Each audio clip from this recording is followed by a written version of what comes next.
La primera pregunta del referéndum, tal como está planteada, resuelve los problemas de corrupción, de mediocridad, de falta de transparencia en la designación, en la elección de los fiscales y jueces que el Perú debe tener. No, no los resuelve.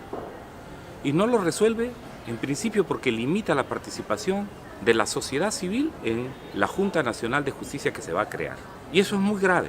Eso constituye un retroceso. Además, porque ciertamente la mayoría fujimorista y aprista, y en eso han contado con el voto de todas las demás bancadas, incluidas la bancada de gobierno, se han puesto de acuerdo para impedir que además dentro de la Junta Nacional de Justicia se incluya representantes de la sociedad civil y haya además una participación equitativa y paritaria de hombres y mujeres, cuando sabemos que la mayoría de abogados que se reciben en las universidades del país son mujeres.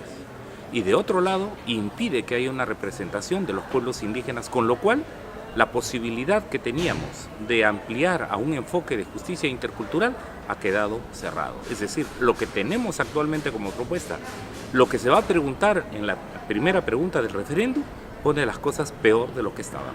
Por eso el Frente Amplio, en el Pleno del Congreso, en el debate en la Comisión de Constitución, dijo que esa pregunta no resolvía los problemas y por el contrario era una marcha atrás. Los políticos, la sabe la ciudadanía, estamos puestos en cuestión.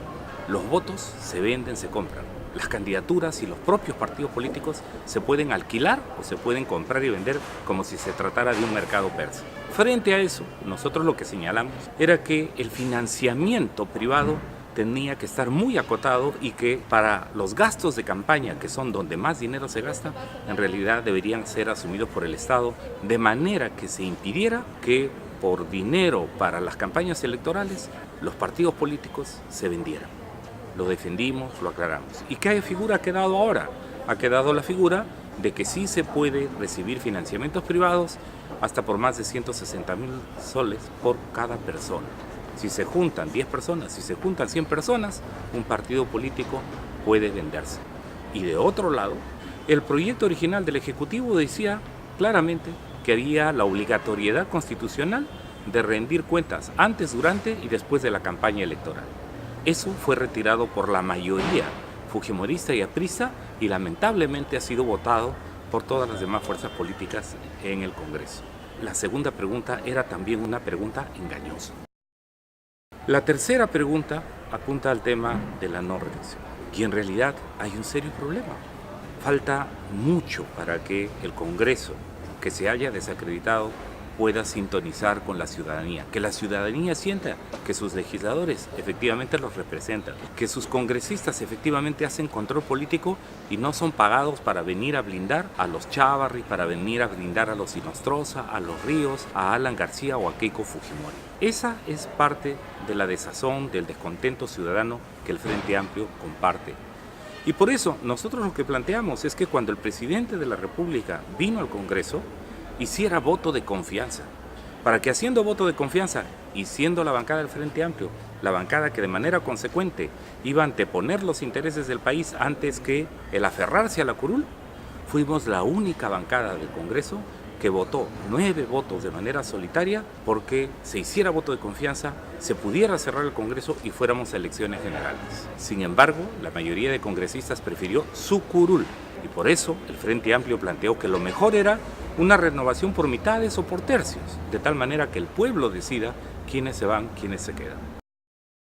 En la bicameralidad, un problema muy grave es esta concepción, esta visión que tienen muchos legisladores, también algunos opinólogos y juristas, que plantean que debería haber 2 cámaras, una suerte de cámara de notables, que es la Cámara de Senadores, según la cual se crea para mejor control y mejores leyes. Sin embargo, las atribuciones que se le busca dar al Senado son atribuciones que en realidad terminan limitando la acción de los representantes de todos los pueblos del Perú. Uno, no se garantiza que en esa Cámara de Senadores haya representantes de todas las regiones del Perú. 2, no se garantiza que ese Senado sea descentralista. La mayor cantidad de problemas del Perú profundo, del Perú olvidado, tiene que ver con la falta de voz, con la falta de representación que hay aquí en Lima. Los provincianos lo sabemos. Y sin embargo, cuando el Frente Amplio propuso que fueran 2 senadores por cada región del país, Cuando el Frente Amplio propuso que además hubiera paridad y equidad de género, mitad mujeres, mitad de hombres, y cuando además el Frente Amplio propuso que hubieran representantes indígenas elegidos en distrito electoral por los propios indígenas y no en las listas de relleno, tampoco se quiso agendar, ni siquiera se quiso debatir esa propuesta del Frente Amplio. Tal como queda, la bicameralidad es una bicameralidad centralista. Por eso, para el Frente Amplio, el día del referéndum, en la cédula lo que hay que escribir, los que así lo deseen, porque el pueblo manda, porque el pueblo decide, es colocar en la cédula contra la corrupción, nueva constitución. Respetaremos lo que nuestro pueblo decida, adecuadamente informado, y queremos contribuir a informarle, queremos contribuir a ese debate que tiene que ver con el cuestionamiento de un modelo económico injusto, neoliberal, que está presente en la Constitución fujimorista de 1993. Lo dijimos en campaña electoral. La gente decide, el Frente Amplio lo que quiere son cambios profundos.